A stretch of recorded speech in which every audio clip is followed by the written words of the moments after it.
working in video games and animation for, I don't know, 26, 27 years. So I thought I'd just kind of give a talk about how I got various jobs within that, how I got promoted within the industry, and sort of maybe share some tips and tricks for things that might help other people. So yeah, let me launch into that. So yeah, I'd gone to university in Sheffield in about 1995 or something like that. I was doing software engineering degree, but what I always wanted to do was games, and I was happened to be looking for a summer job, and there was one advertised for computer games in the local job centre. So I decided to kind of take the direct approach for that. So I did kind of a nice CV, got dressed up in a suit, and just went to the company, kind of knocked on the door just to help, you know, politely hand my CV in person. So that was something that got me kind of, I guess, to the interview stage. I don't know if that would really work in today's day, but I think at some point you have to try and get that foot in the door, and taking the direct approach in another way might actually be beneficial. So that's definitely something to think about. So yeah, like I say, the direct approach I think got me the interview there, and I guess I hopefully was the best candidate at the time, and that's how I kind of got the job. And I was just kind of like when I first started, I was shown into a room, and it was a motion capture studio, and that's kind of how I got involved in that. Um, I guess I threw myself into it then, so it was what I wanted to do. I had a computer for the first time that I could actually use to learn stuff on, whereas at university I'd been kind of sharing computers and stuff, which kind of sucked. And also had great people around me that I could learn from, so that was really good. So yeah, within about 18 months, I think there'd been some mishaps on the motion capture side whilst I hadn't been like sort of running it, involved in it, and I was kind of invited back then to kind of head up the motion capture department. So that was my first kind of major promotion to sort of the first level of management, I suppose. And yeah, that was really just because I'd been kind of dedicated, like I said, thrown myself into it, and kind of been proactive, taken responsibility for things, and sort of been organised as well. So yeah, interesting. It's not always about what you do. It's kind of the way you do it. I kind of feel like throughout my career, I've kind of done well just through doing a lot of times things that other people didn't want to do. So although doing the organization side of things and planning isn't particularly sexy, it's not what a lot of people want to do. If you choose to do it, you may be recognized and rewarded for that. So that's also sort of something to think about. So yeah, that was a really good first employment. So that company there was Gremlin. So I was with them for 3 or 4 years. They were taken over by Infogrames, a French company, and I ended up providing sort of motion capture services to all of the companies within Infogrames, and I made sort of a lot of good contacts and stuff as a result of that, which was good because eventually Infogrames just closed the whole studio, so I was kind of out of a job at that stage. So that was kind of tough, and that's something I've had to kind of endure a bit of a roller coaster through my time in video games. So sometimes you're up and sometimes you're down. Hopefully, some of those the bad times have kind of gone away now, and it seems to be a bit of a boom time for games, which is great. So yeah, but from previous experience, I'm always keeping my eyes open, I suppose, just kind of watching out for that kind of thing because it's not always good news. Um, so when Infogrames folded, like I say, I'd made some contacts, so I had some offers and some interest from different people that I'd met through my time there. And eventually, I suppose I just kind of took the easy option, which was to work for a company called Centroid down in London, or a commercial motion capture company that I'd done some work with. So doing that allowed me to work from home in Sheffield and just kind of go down to London sort of once a month for shoots, which was quite nice. Um, and again, I sort of threw myself into that, and I really enjoyed. We were working for quite a small company, had quite a nice sort of family vibe to it. Um, yeah, it was great. I enjoyed it, but I think at that time I didn't have a family of my own. I was kind of just like stuck at home. I didn't really enjoy the working from home aspect of it.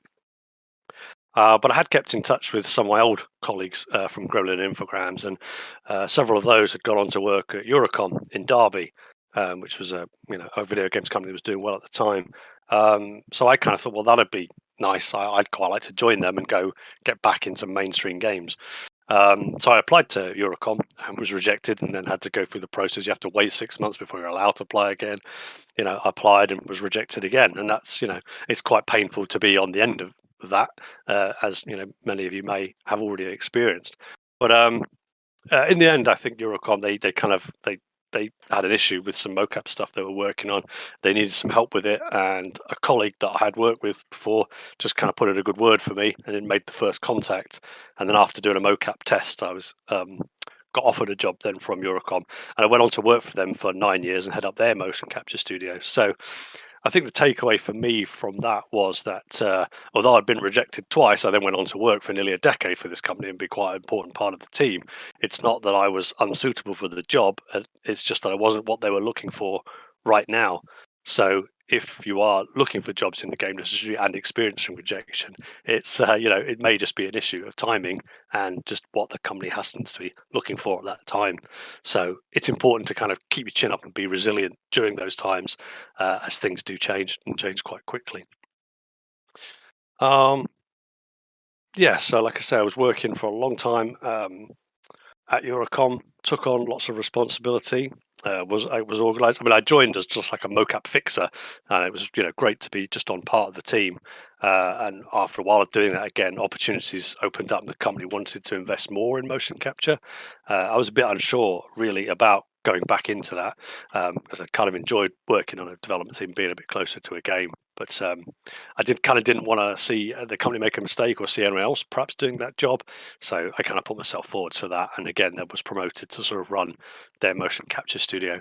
Um, so yeah, I'm trying to. It's hard to pin down because it was a while ago what really led, I suppose, to that promotion. But again, it's the same things that had led to the first one. Really, it's just had been working hard, being proactive, being organised, and just kind of getting noticed within the company. I suppose it's everyone's job when they first join a company is to try and make yourself indispensable to that company. And if you work hard and apply yourself, then you should be able to do that. And if you do that, then hopefully the opportunities sort of will arise as a result of that. Um, so yeah, fast forward to the end. So I'd stayed with Eurocom right up until the end. The company did start to struggle for projects, sadly, at one point, as it was just kind of squeezed out of the market, I suppose. So I stayed right to the end, which was a shame, and it wasn't quite such a rosy story when that company folded because Eurocom was perhaps just a little bit more insular than the place I'd worked with in Sheffield before, and I hadn't really got as many contacts at the end of that time.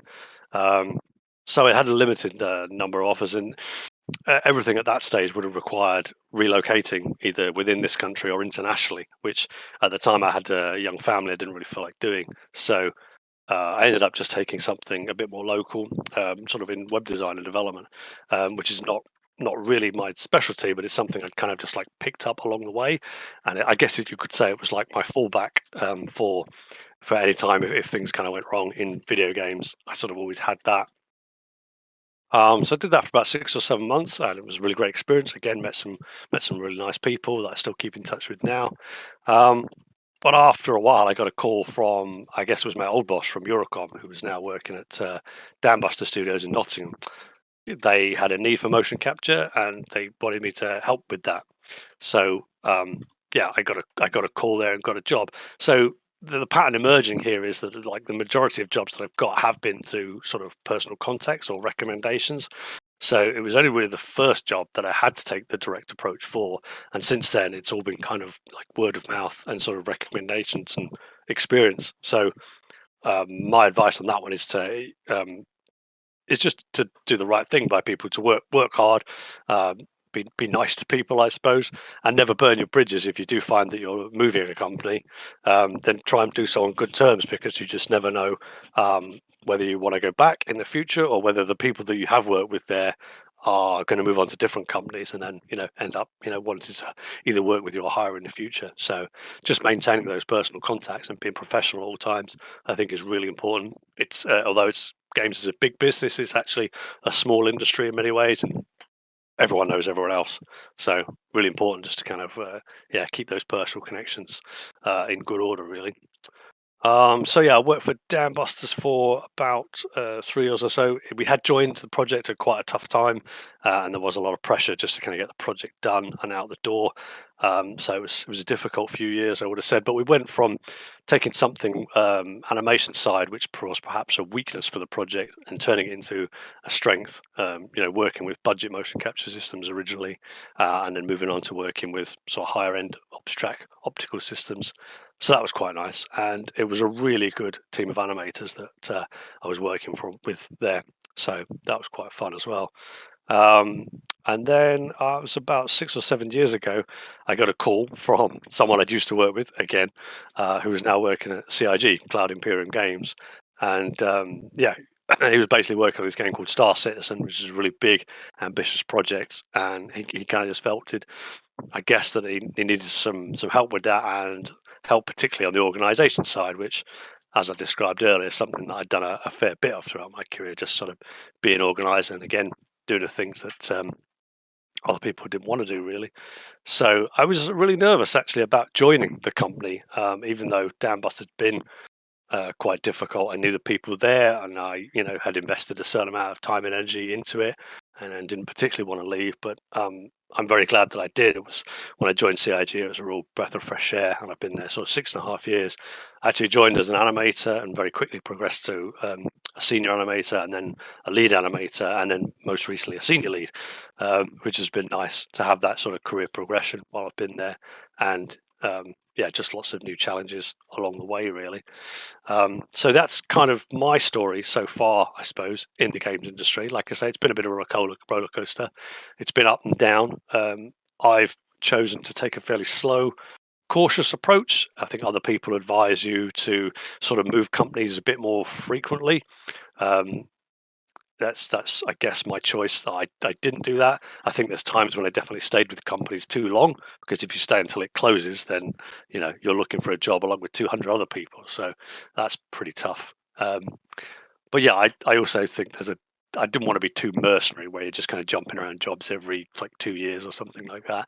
Um, I kind of wanted to stay in one place and help build something, build a project and also a company. So that's kind of what I've done. So yeah, I think to sort of summarize my time, then it was, you know, the foot in the door is the first part, is the hardest part, I think. And once you get that, if you're fortunate enough to get an opportunity, just try and work hard, make the most of that opportunity, and just treat everyone that you meet with professionalism, respect, and maintain those contacts, because they will be really important, throughout your career, I would say. So yeah, that's my information burst on my life story in games. So I don't think I've got much else to say, but if there is time, I could answer some questions if anyone has any.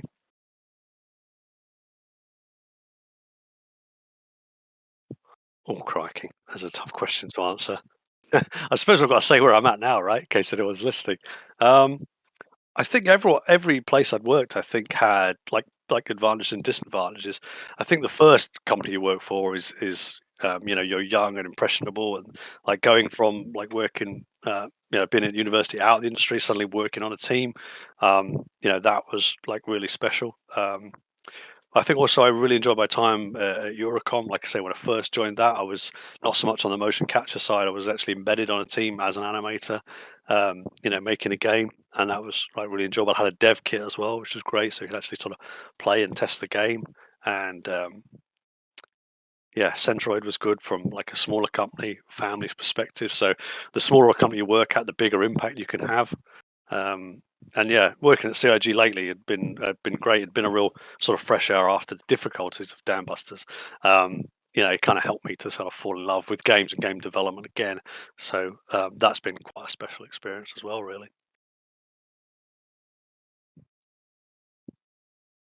All right, let's look at the next question then. Who wants to get into industry who might not have access to university courses?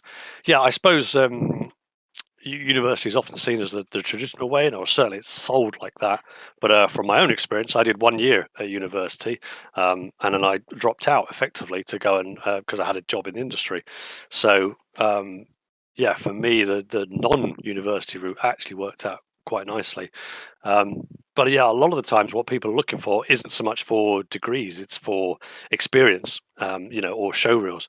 So yeah, if you want to get into the industry and you haven't been to university, just work on that portfolio. I think that's the most important thing, and people will look at that and quite quickly make a judgment call. So you want to have your best work first, and all this other kind of stuff.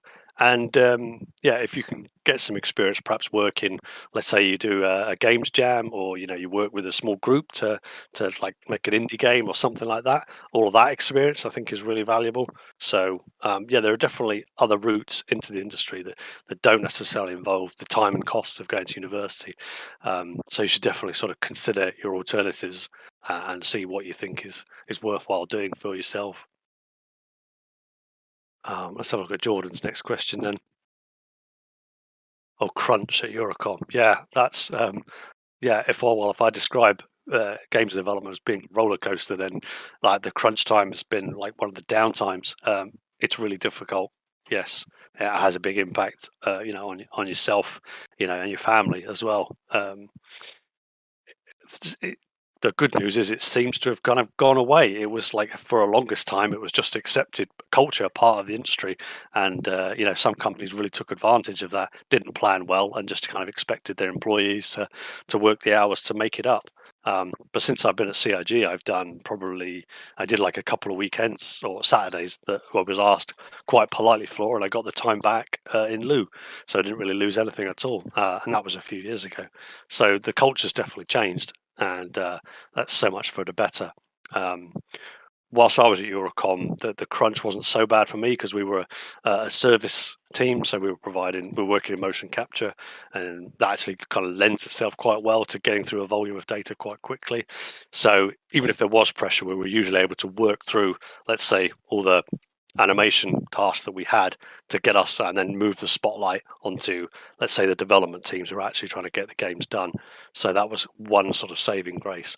But there was still, yeah, a fair bit of overtime, both at Eurocom and in particular at Dan Busters, and that was just the nature of the project. Like I say, the project had been running there for I think probably a couple of years before I joined. It had been a bit of a troubled development, so it's a shame because you're kind of parachuted in sort of late in the day and then have to work quite hard to kind of effectively to make up for the mistakes of the past that were nothing to do with you.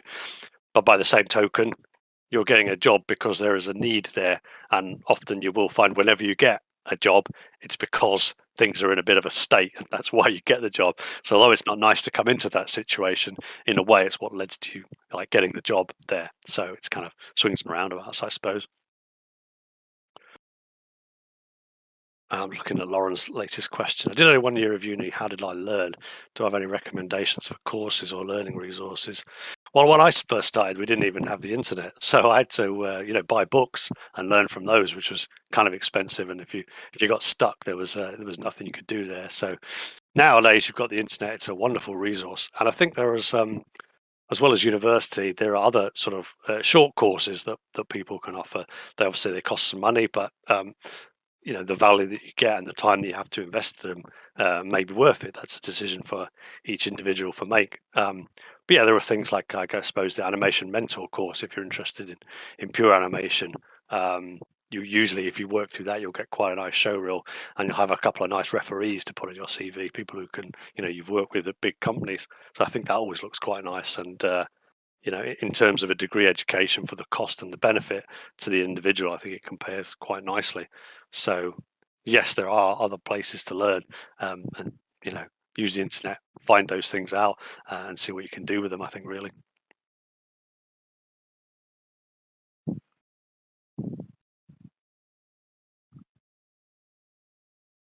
yes, I kind of agree with that last comment as well. Yeah, it kind of echoes what I was saying. Um, it's hard to say, isn't it? When you like embark on a degree course, you don't necessarily know what you're going to get at the end of those 3 years. Um, but you know what the cost is going to be in terms of the finance and the time. So I think it's important to not just kind of fall to like say go through school, go through A levels, and then go straight into university, just because that seems to be the default option or the way that you're kind of led down.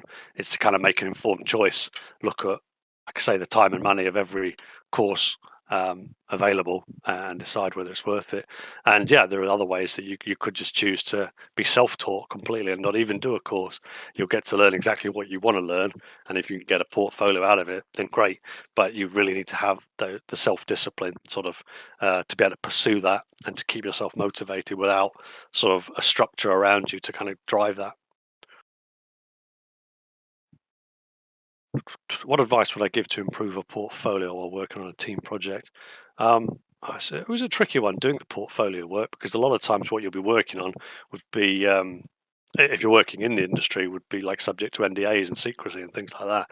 So my show reel's terrible. Nothing I've worked on from the last 6 or 7 years has ever been seen. So it's desperately due an update. Um, I think, I mean, a lot of portfolio stuff is really about the presentation, and it's about helping people understand the work that you've done, especially on a team project. Like there might be a video clip that looks great, but often the question in an employer's mind is like, well, what did this person actually do? So I think sometimes it's nice to include that breakdown so that you have the fancy shots that kind of grab the attention, but also you maybe got some of the work in progress shots or the Maya Play Blast or something like that that gives a bit more detail in behind so that people can see what have actually been done for that. So yeah, when I was involved in motion capture and like looking for people to work in motion capture, what would always look would be the progression. If someone could show that, so if someone could show, let's say, some footage from a mocap studio as like the start, and then maybe the little sort of stick figure moving around in the mocap software, and then maybe a basic animation in Maya, and through to a finished animation in game, that would show the progression of all those stages through for motion capture. But the same would probably be true for animation. You could show, the reference video that you're working to, the blocking animation that you've done, and then like the finished animation in Maya, and perhaps the finished animation as it appears, in game or in the animated short or whatever. Again, I think if you can show that progression, it really helps, and it kind of demonstrates that you've got ownership for all of those parts, and then you're not just stealing someone else's video, right? If you can show all the work in progress shots, it really proves that it was you that was doing it, doesn't it? So I think that's quite helpful for showing your portfolio. Right, doesn't look like there's any more questions, but thank you all for those listening. I hope some of you got something out of that.